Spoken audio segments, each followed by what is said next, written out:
வக்கீல் சொல்கிற விஷயத்தை பார்த்தா மாப்பிள்ளை நிச்சயமாக ஏதோ பெரிய பிரச்சனையில் தான் இருக்கார்.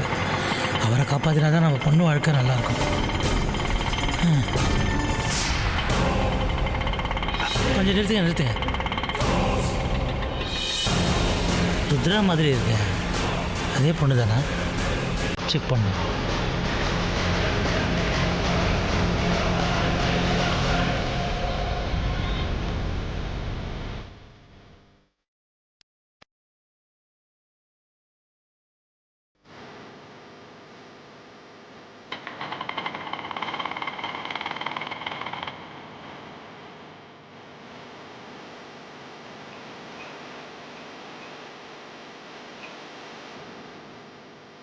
ஹலோ சார், நான் தான். அந்த ருத்ரா சொன்னீங்கல்ல, அந்த பொண்ணு கோயில் வாசலில் நின்றுட்டுருக்கா. அப்படியா? அந்த பொண்ணை எப்படியாவது போலீஸ் ஸ்டேஷன் கூட்டு வந்துருங்களேன். ஓகே சார், ட்ரை பண்ணுறேன்.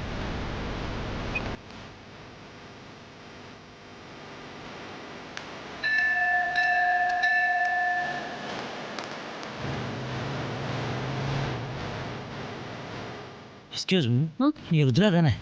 ஆமாம். நான் கல்பனாவோட அப்பா ஸ்ரீனிவாசன். ஒரு சின்ன ரிக்வெஸ்ட், என் கூட கொஞ்சம் போலீஸ் ஸ்டேஷன் வர முடியுமா? போலீஸ் ஸ்டேஷனுக்கா? என்னாச்சு? எனக்கு ஒன்றும் புரியல. இல்லை, என் மாப்பிள்ளை சுந்தர் ரொம்ப மன உளைச்சலில் இருக்கார். ஏன்னா அதாங்க, அந்த நீலாவதி கேஸில் நீங்கள் சம்மந்தப்பட்டிருக்கிறதால உங்களை போலீஸ் தேடி இருக்காங்க. உங்களை காணணுன்னே தேவையில்லாமல் மாப்பிள்ளை தான் அது காரணம்னு நினச்சி போலீஸில் அவரை போட்டு ரொம்ப டார்ச்சர் பண்ணுறாங்க.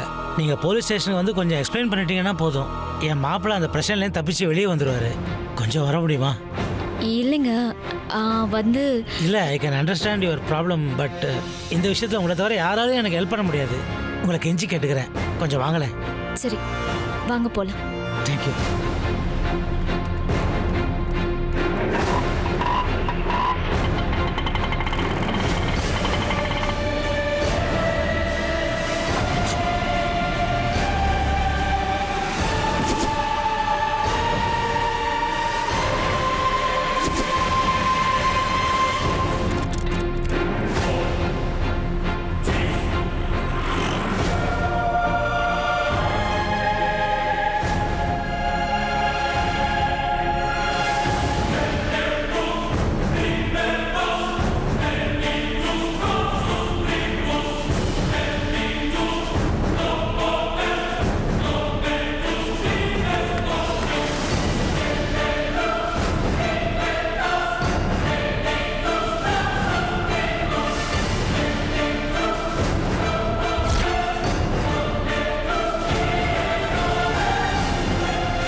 கோயிலில் தானே இருக்கேன்னா, எங்கே போயிருப்பா?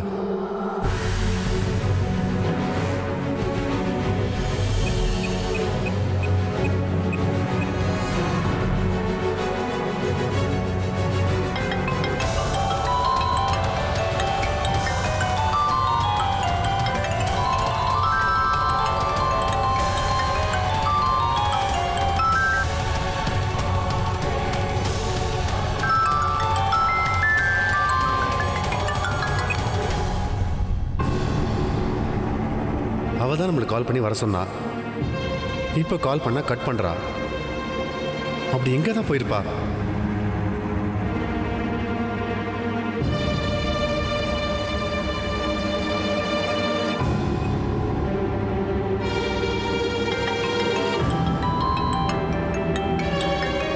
யாரு மாப்பிள்ளையா?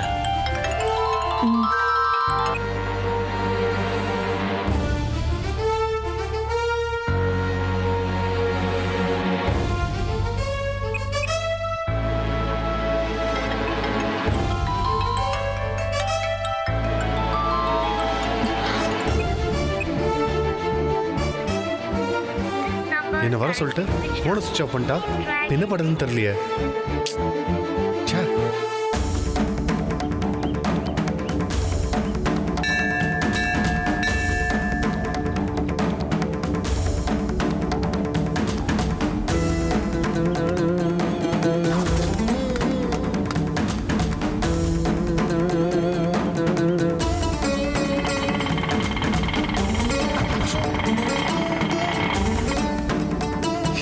சொன்னா எங்கே போயிருப்பா? ஒன்றுமே புரியலையே. எதுக்கு இப்படி அவசரப்பட்டு அந்த வீட்டை விட்டு வெளியில வந்த? அந்த வீட்டுக்குள்ள இருந்தா தானே நீ நினைச்சதெல்லாம் செய்ய முடியும்னு சொன்ன. வேற என்ன பண்ண சொல்ற? அந்த கிழமை அவளை கூப்பிட்டு நான் இனிமே அங்க வரக்கூடாதுன்னு சொல்றான். நான் அங்கேயே சுத்திட்டு இருந்தேன்னு வையேன், நேரடியா என்னையே கூப்பிட்டு நீ இனிமே இங்க வராதமான்னு சொல்லிடுவாரு. அதுக்கப்புறம் நான் எப்படி அந்த வீட்டுக்கு போக முடியும்? நிரந்தரமா அங்க போக முடியாமலே போயிடும். அங்கே இருந்திருந்தா கூட அதுக்கு வேற வழி யோசிச்சிருக்கலாம். இப்ப நீயே இருக்க மாட்டேன்னு கிளம்பி வந்துட்டா இதுக்கப்புறம் எப்படி அந்த வீட்டுக்கு போவ? நீ என்ன நினைச்சிட்டு இருக்க? எந்த ஐடியாவுமே இல்லாம நான் பாட்டுக்கு அங்கேருந்து கிளம்பி வந்தேன்னு நினைச்சிட்டு இருக்கியா?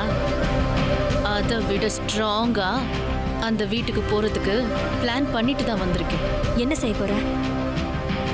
ஏற்கனவே வேதாவால தான் நான் அந்த வீட்டுக்குள்ள போனேன். ஆனா இப்ப அவ இருக்கிற மன நிலைமைக்கு நான் அந்த வீட்டை விட்டு போனா போதும்னு தான் அவன் நினைப்பா. மறுபடியும் என்ன அந்த வீட்டுக்குள்ள கூப்பிடுறதுக்கு அவ எந்த ஸ்டெப்பும் எடுக்க மாட்டா. அப்ப வேற யார் மூலமா போவ?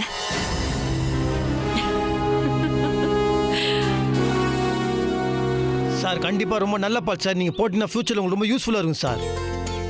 சார் நீங்கள் சொல்கிறது எல்லாமே புரியுது.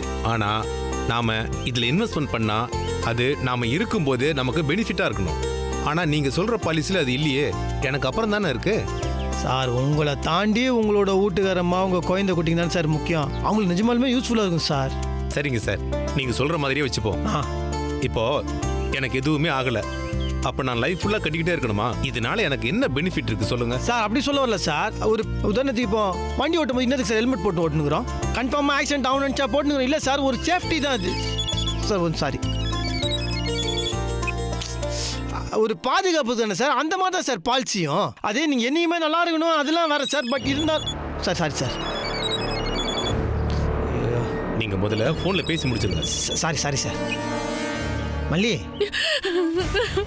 என்ன மல்லி, என்னது கலந்துனுங்குது இப்போ? நாகராஜ், சாரி சார், ஒரு நிமிஷம் சார். என்னது கலந்துனுங்குது இப்போ? நாகராஜ், நான் இப்பவே உங்களை பார்க்கணும். ஐயோ, நான் இப்போ ஒரு முக்கியமான விஷயம், நான் ஒரு கிளைண்ட் பாலிசி விஷயமா பேசினுக்கிறேன். உடனே இப்பவே நான் உங்களை பார்க்கணும். ஐயோ மல்லி, இப்போ எப்படி எங்க இருக்கிறீங்க இப்போ? ஏய், அல்லாம சொன்னாலும் புரியும் மல்லி. வீட்ல. சரி வரேன், சரி வரேன் வரேன் வரேன் வரேன் வரேன். Sorry sir. சார் பாலிசியில் நீங்கள் ஏதோ முக்கியமான வேலையாக இருக்கீங்க, அதை போய் முடிச்சுட்டு வாங்க. நம்ம பொறுமையாக பேசுவோம் இன்னொரு நாளைக்கு. Sir sir sir sir sir sir மறுபடியும் அப்பாயின்மெண்ட் கொடுங்க. நிச்சயமாக தரேன். Thanks sir, thanks sir. போயிட்டு வாங்க. எப்படி சார் வந்துட்டார் சார். சார்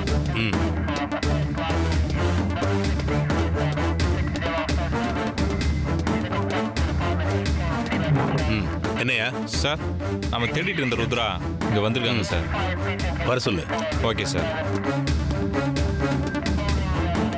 சார், ஐயா உங்களை கூப்பிட்றாரு.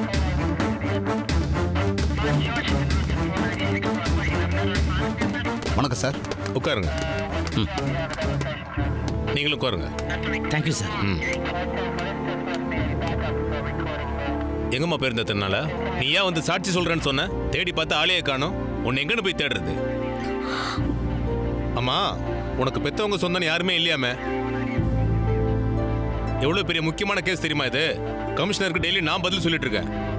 சாரி சார், ஒரு பர்சனல் ஒர்க்காக வெளியூர் போகிற மாதிரி ஆயிடுச்சு. பர்சனல் ஒர்க்குக்கு போமா, அது ஓ இஷ்டம். எதுக்கு சுந்தருக்கு அப்படி ஒரு லெட்டர் எழுதி வச்சுட்டு போன? அந்த ஆளுக்கு உனக்கு என்ன சம்பந்தம்? சார், அது அவங்க பர்சனல் சார். உங்களுக்கு தேவை இந்த பொண்ணு சாட்சி சொல்லணும், அவ்வளோதானே? வரவே மாட்டேன் லெட்டர் எழுதி வச்சுட்டு போனா அதை பத்தி விசாரிக்க வேண்டாமா சார்? சார், உங்களுக்கு எப்போ சாட்சி சொல்லணுமோ அப்போ அவங்க கோர்ட்டுக்கு வருவாங்க. அதை பற்றி மட்டும் பேசுங்க. இப்போ இருக்கிற அட்ரஸும் கான்டாக்ட் நம்பரும் எழுதி கொடுத்துட்டு போங்க. நாங்கள் எப்போ கூப்பிட்டாலும் வரணும். வெளியூர் போகிறதா இருந்தால் எங்ககிட்ட வந்து சொல்லிட்டு தான் போகணும்.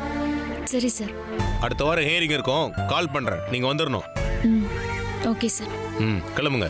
எக்ஸ்கியூஸ் மீ சார், ருத்ரா வீட்டிலே இந்த ஃபோட்டோஸு லெட்டர்ஸ்லாம் கலெக்ட் பண்ணிட்டு வந்தீங்களே, அதை நாங்கள் வாங்கிக்கலாமா?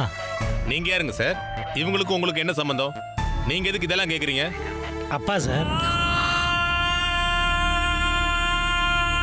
ருத்ராவோட அப்பா. ஏன் சார், நான் விசாரிச்ச வரைக்கும் இவங்களுக்கு யாருமே இல்லைன்னு தானே கேள்விப்பட்டேன். இப்போ எப்படி திடீர்னு அப்பாவா முளைக்கிறீங்க? சம்மந்தப்பட்டவங்ககிட்ட விசாரிச்சிங்களா நீங்கள்? ஊரில் போகிற வரவங்ககிட்ட விசாரிச்சிங்கன்னா எங்கிட்ட இல்லை விசாரிச்சிருக்கணும். விசாரிக்கலையா நீங்கள்? இங்கே பாருங்க, இவளுக்கு யாரும் இல்லாமல் இல்லை. அப்பான நான் ஒருத்தர் இருக்கேன் இங்கே. சார், முதல்ல பூட்டி இருக்கிற வீட்டை உடச்சி உள்ளே போனதே தப்பு சார். அதுலேயும் அவங்க பர்சனல் திங்ஸ் எடுத்தது அதை விட பெரிய தப்பு. இதுக்கே உங்கள் மேலே கேஸ் போடலாம். சார் என்ன சார் பேசுறீங்க? எவ்வளவு பெரிய கேஸ் தெரியுமா இது? ஒருவேளை அக்யூஸ் சைடுல இருந்து ஏதாவது ஆயிருந்தா யாரு பதில் சொல்றது? அதனால தான் சார் அப்படி பண்ணேன். சார், நீங்கள் சொல்கிறதையெல்லாம் என்னால் ஏற்றுக்க முடியாது. நீங்கள் எப்படி சார் அவங்களோட பர்சனல் திங்ஸ் எல்லாம் எடுத்துகிட்டு வரலாம்? எதுக்கு சார் சுந்தரை இதில் இன்வால்வ் பண்ணுறீங்க? சார், அக்யூஸ்ட் சைடுல இருந்து சுந்தர கான்டாக்ட் பண்ணிருக்கலாம்ல. சுந்தர் மூலமா இந்த அம்மாக்கு ஏதாவது ஆபத்து வரலாம்ல. அதனால தான் நாங்கள் சுந்தர விசாரிக்க வேண்டியதா போச்சு சார். சார், நீங்கள் சொல்கிறதெல்லாம் ஏற்றுக்கிற மாதிரியே இல்லை சார். இந்த இஷ்யூவை பெருசு பண்ண வேண்டான்னு இவங்க சொன்னதால தான் இதோட விடுறேன். இவங்க ப்ராப்பர்ட்டிஸ் எல்லாம் ஒப்படைங்க சார். சார், அதை வச்சு நாங்கள் என்ன சார் பண்ண போகிறோம்? யோ, அவங்க வீட்டில் இருந்து இருந்த பொருளெல்லாம் இவங்கள்ட்ட கொடுத்துரு. Okay sir. சார், நீங்கள் அவர்கிட்ட அதை வாங்கிட்டு கிளம்புங்க. ம்.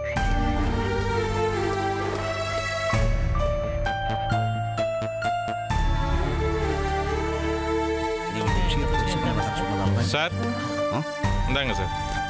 ம், இந்தாங்க. நீங்கள் வெளியே வெயிட் பண்ணுங்க, நான் உள்ளே போய் ஓகே சார், பேசுகிறேன். தேங்க்யூ.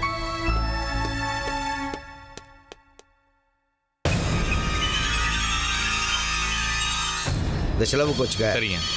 அந்த காரியத்தை முடிச்சுட்டு வந்து. சரி, அப்புறம் சரி, கிளம்புங்க.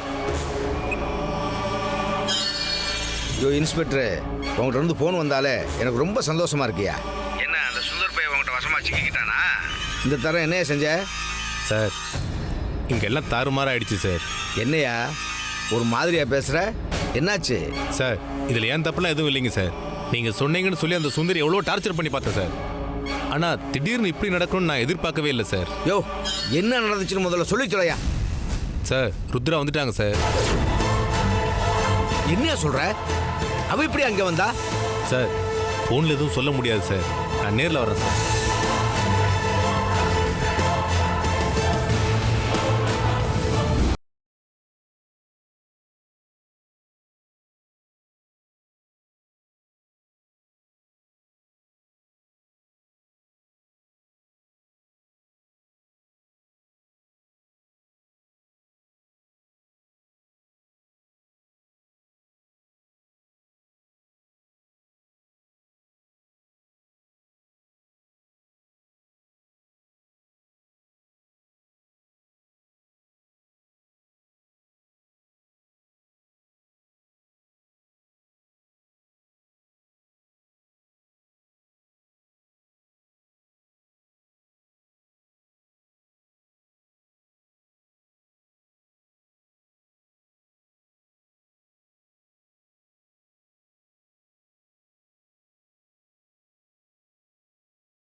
இனி பயந்து ஒன்றும் ஆக போகிறதில்ல.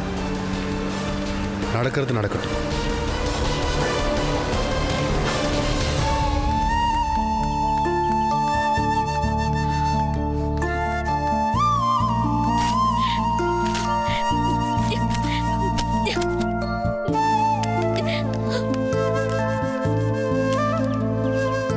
ருத்ரா, ஏம்மா? எனக்கு சுந்தருக்கும் இடையில இருந்த கடைசி தொடர்பு இதுதான். இனிமே அவரு என்னை எப்பவுமே காண்டாக்ட் பண்ண முடியாது. அவர் லைஃப்ல நானும் இனி எந்த காரணத்துக்காகவும் வரமாட்டேன். இதோ என்னோட சிச்சுவேஷன்ல நான் யோசிக்காம தப்பு பண்ணிட்டேன். எனக்குன்னு ஒரு ஃபேமிலி இருக்கணும், என்னை கவனிச்சுக்க ஒரு ஆள் இருக்கணுங்கிற ஏக்கத்துல தான் அந்த மாதிரி ஒருத்தர் நம்ம லைஃப்ல வராருன்னதும் எது சரி எது தப்புன்னு தெரியாம முடிவெடுத்துட்டேன். ஆனா இது ஒரு குடும்பத்தையே பாதிக்கும்னு தெரிஞ்சதுக்கு அப்புறம் தான் என் தப்பு எனக்கு புரிஞ்சது. என்னால நீங்க எல்லாரும் ரொம்ப கஷ்டப்பட்டிருக்கீங்க, என்ன மன்னிச்சிருங்க. உன்னை பார்க்கறதுக்கு முன்னாடி, உங்ககிட்ட பேசுறதுக்கு முன்னாடி உன் மேலே எனக்கு இருந்த அபிப்பிராயமே வேற.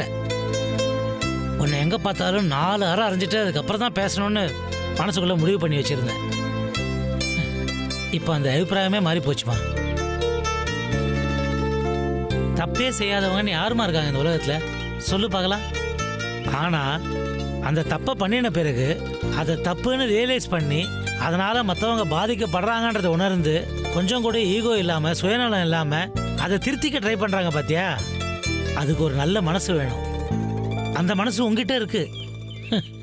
அப்பா அம்மா சீராட்டி பாராட்டி வளர்த்த பிள்ளைங்களே தறி கட்டி தெரியறதை பார்த்துக்கிட்டு தானே இருக்கிறோம்.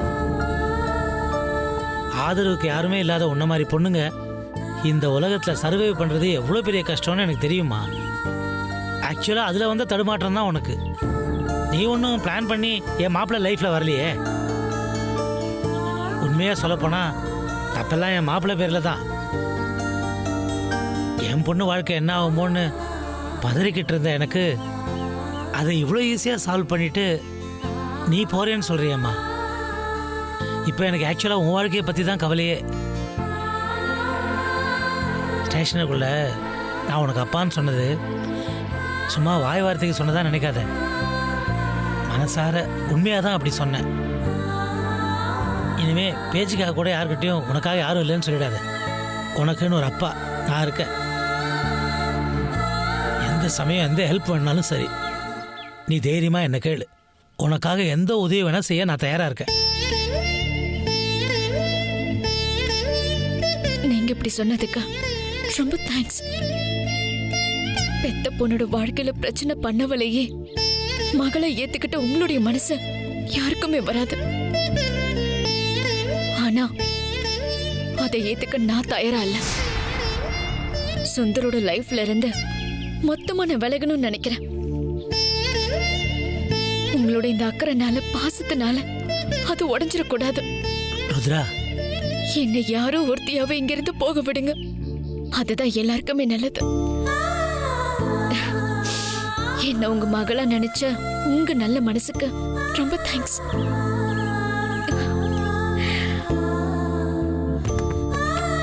ருத்ரா,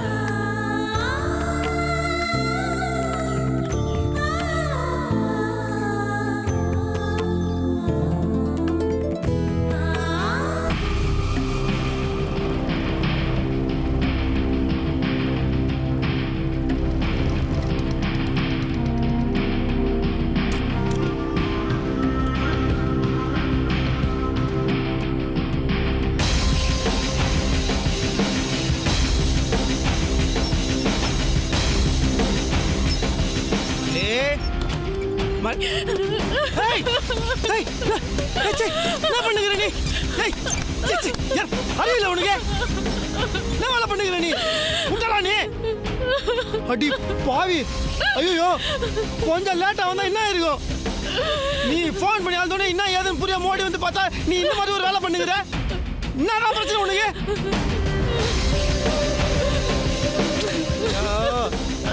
மல்லி, நீ உட்காரு மல்லி, உட்காரு மல்லி. நான் மல்லி, என்ன உன் பிரச்சனை? என்ன என்ன செய்ய சொல்றீங்க? வாழ்க்கையே போச்சு, எல்லாமே போச்சு. இனிமே நான் வாழ்றதே வேஸ்ட். நான் செத்து போனோம், நான் செத்து போயிடுறேன்.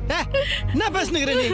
இனிமே நான் இந்த உலகத்திலே இருக்க கூடாது. யார் மூஞ்சிலையும் முழிக்க எனக்கு தகுதியே இல்ல. நான் செத்து போனோம். நீ எதுக்கு சாவணும்? அந்த காரணத்தை நான் எப்படி உங்ககிட்ட சொல்லுவேன்? நான் வாழ்ற தகுதியவே இழந்துட்டேன். நான் செத்து போறதுதான் கரெக்ட். ஏய், என்ன ஆச்சு? நீ என்ன சொல்லுங்க? உண்மை புரியல மல்லி. எனக்கே திடீர்னு இப்பதான் தெரியும். இதுக்கப்புறம் நான் எப்படி உயிரோடு இருக்க முடியும்? என்ன தெரியும்? எதுக்கு நீ போய் சாவணும்னு முடிவு பண்ணிருக்கிற? வாழ தகுதி இல்லாதவங்க செத்து தானே போகணும். ஐயோ, அதான் நான் சாகணும்னு முடிவு பண்ணிட்டேன். ஆனா கடைசியா ஒரு தடவை உங்களை பார்க்கணும்னு தோணுச்சு. அதான் உங்களுக்கு ஃபோன் பண்ணேன். நீங்க வந்ததுக்கு ரொம்ப தேங்க்ஸ்.